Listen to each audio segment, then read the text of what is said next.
The problem is, unfortunately, as I said, love the Sixers. I'm happy with what they're doing right now. I think they're playing overall pretty well. But Embiid on defense, as much as I love the big man, because I do, I love him.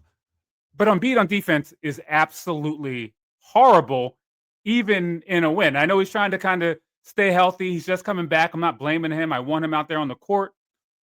But it's like when he's out there, it's like there's a guy who's always open.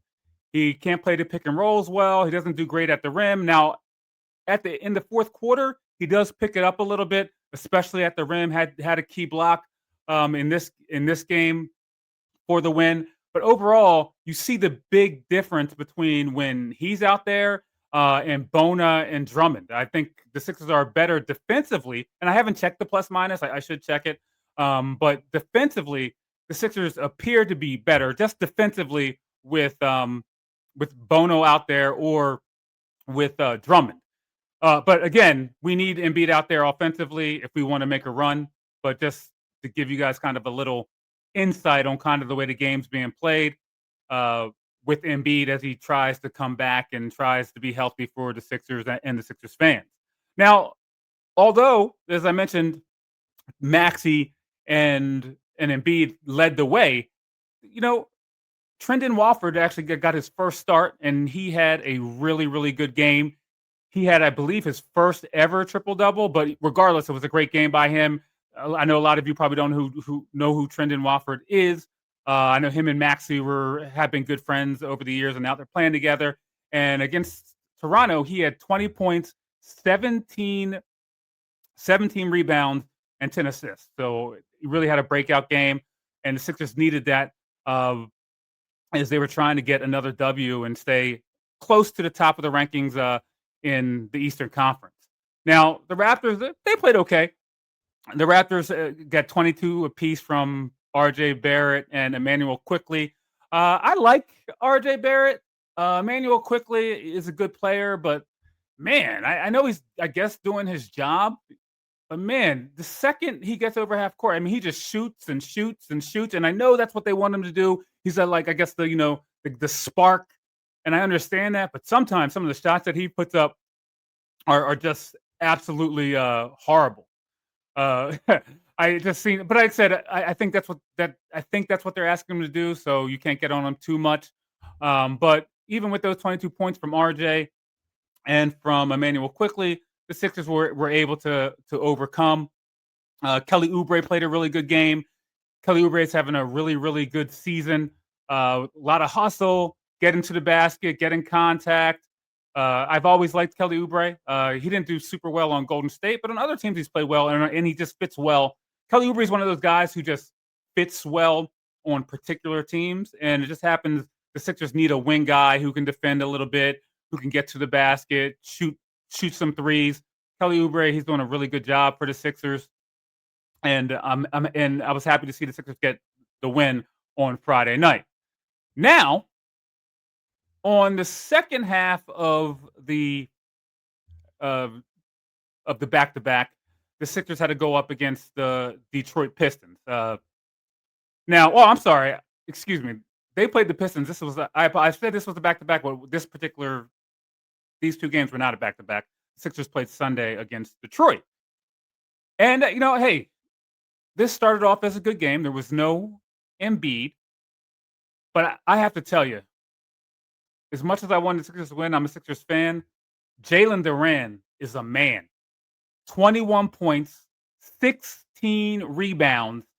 And look, it's not just about the stats. You can feel what he's doing out there. I don't know if some of you young guys, if you ever saw Otis Thorpe play, he kind of plays like Otis Thorpe, Ben Wallace, but he's better offensively, I think, than certainly Ben Wallace and possibly Otis Thorpe. He bangs on the boards. He's just a strong guy. He is all man as it pertains to basketball. I was very impressed with what he was able to do against the Sixers, impose his will, had a lot of energy, was overpowering Bona. Now, Andre Drummond did play a good game though as well against Detroit. I was happy to see Andre Drummond. I know. I swear to you, I know in today's game, Andre Drummond's value isn't as high as it would have been in the past, and this is no diss to the '90s or early 2000s, but Andre Drummond might have been a Hall of Famer. Maybe I'm not saying he would have been like the most dominant player, but just his presence, being able to rebound and score. Now he's extended his game where he is hitting threes. Although at the end of this game, he did shoot. I know they wanted him to shoot threes, but there's one he took at the end of the game that I was like, come on. Why is he shooting that? But he was what, 2 or 3 or 2 or 4 from three. So that was good in the absence of Embiid. And I was happy to see what what he was able to do. I think he's a really good player. I'm happy the Sixers have him as a backup. But the star of the game was Cade Cunningham. He started off the game very, very slow. And to be honest with you, I know Cade's in his third year, but I didn't watch him closely. I didn't. I didn't want to watch Detroit play. And I've seen Cade play, but this particular game, I paid very close attention to him because in my mind, I'm saying, hey, I want Maxey to have a good game, the two guards in the Eastern Conference. I want Maxey to do better than him. They're both the league guards, both the best player on their teams. So he starts off the game, and I'm like, all right, well, he's all right. And I see, I didn't think super high. I didn't think badly of him, but I didn't think super highly of Cade Cunningham. I just thought he was, a good player, going to be an all-star. But I have to say, Cade Cunningham, people are going to get on me for this. He is going to push Luka and SGA for best league guard in basketball. He is 6'7", 6'8", has control of the game, gets his team involved. He set the table the whole entire game, kind of eased his way into it.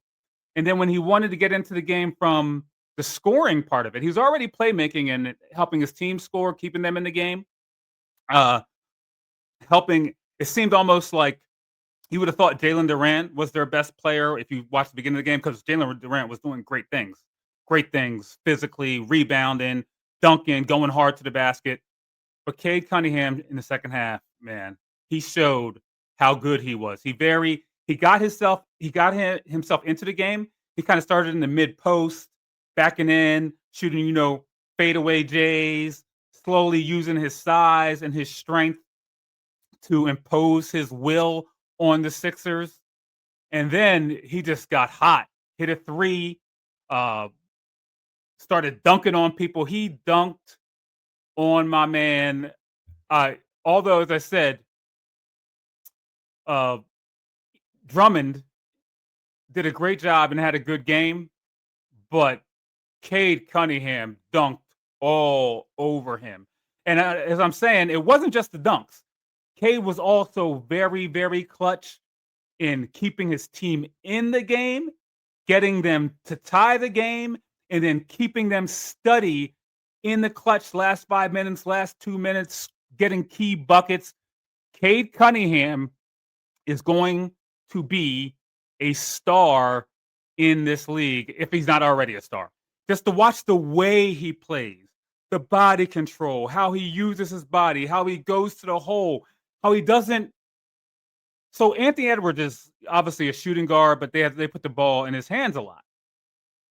Cade has more control over his game than Anthony Edwards does. Like, he knows how to kind of set the table, play make, wait to see when it's time for him to take over the game. I am very high on Cade Cunningham now and going into the future. And as I've said already, I would not be super surprised if he was pressing both Luka and SGA for best lead guard in the NBA. He's a very good player, and the skills that he has and the size that he has is unbelievable. Now, Maxey had a good game too. Maxey did have 33, uh, but overall, that wasn't enough to. Maxey played very well, played well as well as Cade did, but Cade was able to use his physicality to push his team to the victory. Detroit forced 19 turnovers, held Philly to 42%. Uh, so from the field, and then Philly's just had all year has had bad third quarters. They kind of drag in the third quarter, and they dragged, and Cade did not. Cade and as I said, Jalen Durant are going to be a force. Right now, they're number one in the standings in the Eastern Conference, and the way they're playing, I honestly, with a player like Cade, who's able to control the pace, along with a physical, strong, defensive-minded guy like Jalen Duran, they're going to be a force in the playoffs. Because at the end of the games, Cade, with his size, can get better shots than smaller guards like Brunson or Maxey can get. I know Brunson is a star, but and I'm a Sixers fan, but if you ask me who would I want on my team if we could trade, if I was a Knick or a Sixers fan, I am a Sixers fan. I love you, Maxey. I'm not disrespecting you. You are nice, but if we could trade for Cade, I would probably do it. I mean, you're not probably. I would do it. 6'7" point guard. I he's just he's just a really great player. Now,